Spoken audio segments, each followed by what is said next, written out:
Hello चलतु आज आम गोटे नुआ रेसिपी तैयारी करवा छतु मसला। ये मु पाल छतु नहीं अध केजी पाल छतु नहीं भल से काटिदेवे परिष्कार करके धोई दे काटिदेवे 2 फाड़ लेखा करदे। काटी सारापर से गोटे जगार पानी देकी हलदी पाउडर देवे देकी भल से धोईदेवे कहीं पोक सब थे से भल से धोईदेवे। धोई सारापर चिपुड़ी छतु को भल से चिपुड़ी गोटे जगह को काटिदेवे। काटी दे सारापर मु छतु मसला नहीं गोटे पियाज बड़ पियाजटे कंचा लंका किसी नहीं धनिया पत्ता नहीं टमाटो 2टी नहीं आउ छोट आलू नहीं आलू को 2 फाड़ 4 फाड़ करदेवे। गैस रे गोटे पैन बसैबे से रिफाइन ऑयल देवे। आपड़ चाहिए सोरिष तेल यूज करेंगे मुझे रिफाइन तेल आलू को भल से भाजबे हल्दी पाउडर लुण देके भल से भाजीदेवे। भाजी हो गलापर से पैन ले तेल देके छतु को भाजबे। छतुटी आप हल्दी देवे आ लुण देकी भल से भाजी हो गलापर देख सीम आंच करें फ्लेम टाक जोर चलेबे।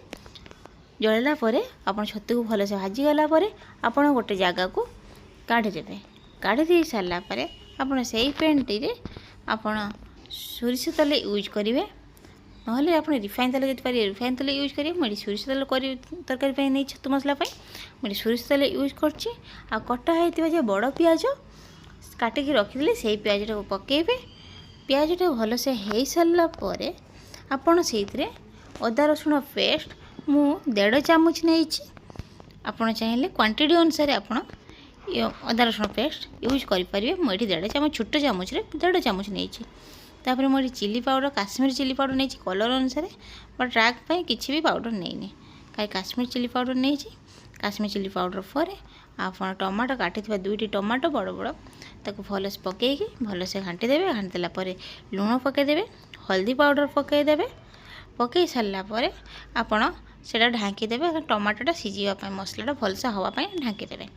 मसलाटा भल से हो गलापर आप आम काटी जो कंचा लंका 3टी कंचा लंका को भाग भाग करके देदेवे।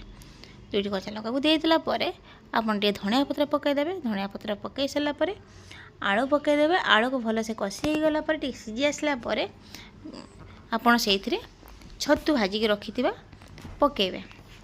छतु भजा पकई सारापर भल से हो गलापर आपड़ से टिके गरम मसला पकईबे तार पानी देवे। मु गोटे छोट बाउल गोटे कप पानी देइछि। पानी दे सारापर आप गरम मसला यूज करेंगे। गरम मसला पकई सारापर धनिया पत्र यूज करेंगे। आपको जदि मो भिडियोटे भल लगी लाइक शेयर सब्सक्राइब करदे। जदि खराब होती भिडियोटी कमेंट करेंगे। Thank you.